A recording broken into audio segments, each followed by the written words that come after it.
Democrats. Today is Tuesday, February 28th, and it's time for the Chair's Daily Live. Happy Tuesday. Today is the last day of February. Again, it's a short month, and so I think it's important that I remind you that you have 1 week. A week from today is when we go to vote for adult use marijuana. That's a week from today. It's next Tuesday. March 7th seems so far away, but it's really just 1 week away. So I want to remind you that if you haven't turned in your absentee ballot, don't put it in the mail, fill it out and take it to your election board so that you know for sure that it's going to make it on time. If you plan to vote in person and you haven't made your plans, please make your plans now. If you have to ask for time off from your boss, ask now so that they can't say that they weren't sure and they can't let you off. Make your plans now so that you can vote. It is very important, whether this is your cause du jour or not. It is very important that every time your polling place is open, that you cast a vote. Not just on the things that you think are the big things, but every time. Because all of this stuff is big. It all is intertwined. You may not be thinking about it right now, but down the line, it will affect your life somehow. Excuse me.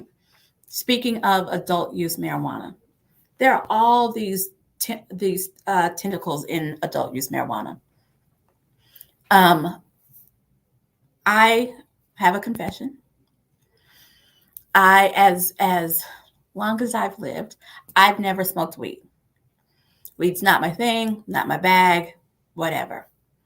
But I support this measure because of what it does for criminal justice reform. There are folks who are, they're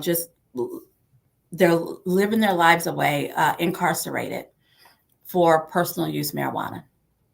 They got caught with a personal use amount, not a distribution amount, not with guns. I'm just talking about the folks who smoke weed and got caught with it more than once.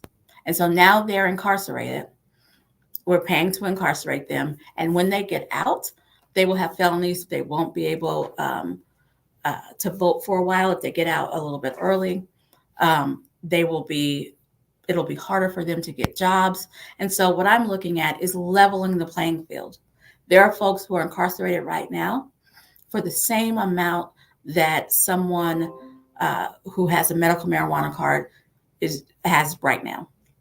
And so just to level the playing field, we criminalized it once upon a time, and now it's time to reevaluate that. And that's what this is. I'll remind you that this ended up on the ballot as a result of a ballot petition, as a result of people standing on corners, showing at parades, and getting enough citizens to sign up and say they would vote if this were on the ballot. That's how this is on the ballot. This is direct democracy. This is not waiting for our legislators to take it up. It's not waiting for our governor to have his say. It's voters deciding on their own. This is an issue that we want to vote about. We want a say on. And so let's stay true to our word and have our say. Let's all show up next Tuesday and make sure that we have our say. And here's the thing. If you're concerned about all the boogeyman commercials that you've seen, because I've seen them, I implore you, the language is small this time. It's not the super legalese that we usually have on bills. It tells you what it's going to do. Why am I voting for it? As somebody who has never smoked weed and has no intention of smoking weed, I'm voting for it because of the leveling the playing field, as I said. Also, the amount of revenue that will come to our state as a result of this, right? I don't believe that we're going to get new pot smokers as a result of this. I just think that we bring them out of the shadows and we tax it. We make it more legal. It gives us tentacles to deal with folks who are running illegal shops, who are lacing it with dangerous things. This legalizes it and makes it actually more safe. And that's what I care about, more safe. Because sadly, there are youth who are smoking weed and they're buying it from their cousin, who's buying it from somebody, who's buying it from somebody, and it's dangerous. But if we can bring it in-house, regulate it, and tax it, there are less folks who are getting the dangerous strands, and our state gets revenue. And 30% of that revenue goes towards education. I am always talking about education, so I want to see it all the way through.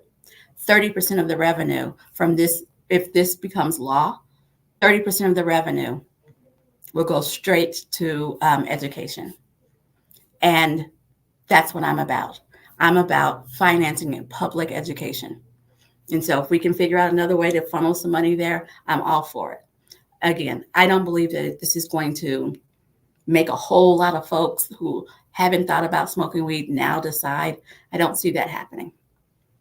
I could be wrong. But folks decide to smoke weed all the time. Now let's make it legal. Let's make it safe. And let's have the state benefit from it.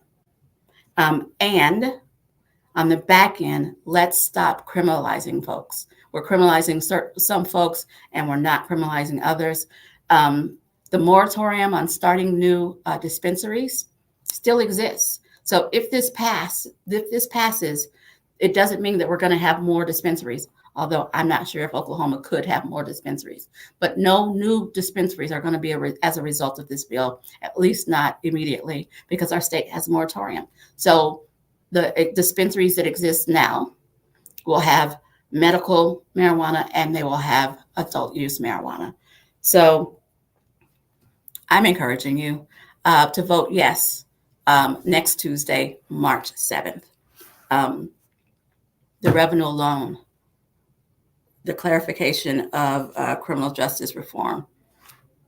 Let's just look at it like that and stop with all the boogeyman stuff.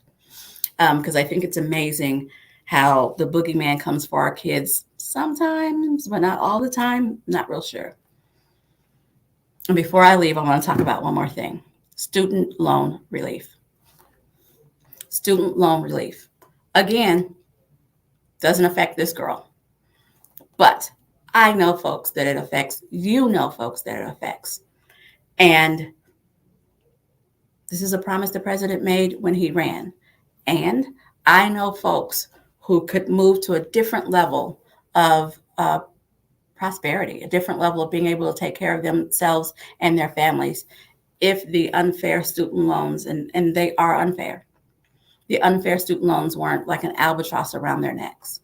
This is step one, as far as I'm concerned, that we do the relief that the president has already proposed, and then we stop and we fix student loans. We have to fix the problem at the beginning and not just at the back end. College costs more than it should. And the way that student loans are structured, some of them people can pay for the rest of their lives and never get out from under them. That has to be fixed. And if fixing it is a condition of student loan relief, I'm all for it. We tell people to go to college because that's how education is a great equalizer, and that's how they have an opportunity to get out. But then we make it where some of them are still limited based on what professions they take on. Let's make it even. Let's relieve some student loans and fix the process. So I'm asking you a really crazy question. I'm asking you to please call your congressperson, right? If you live in Congressional District 1, that's Kevin Hern.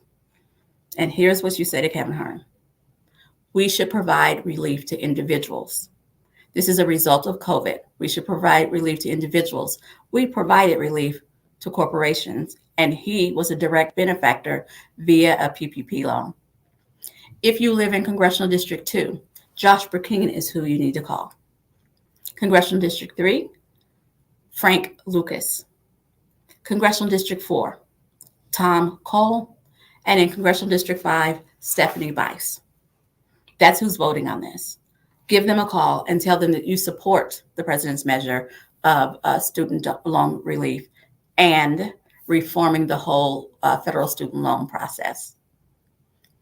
I'm going to try to give you at least 2 calls to action a week because we need to get to work. I'm not going to give you my big spill of getting involved in the party today. I'll save that for tomorrow. But make your plan to vote for next Tuesday. Make your plan to vote for next Tuesday and call your congressperson. Alrighty, thank you so very much for joining me, and I'll be back here tomorrow at 4:15.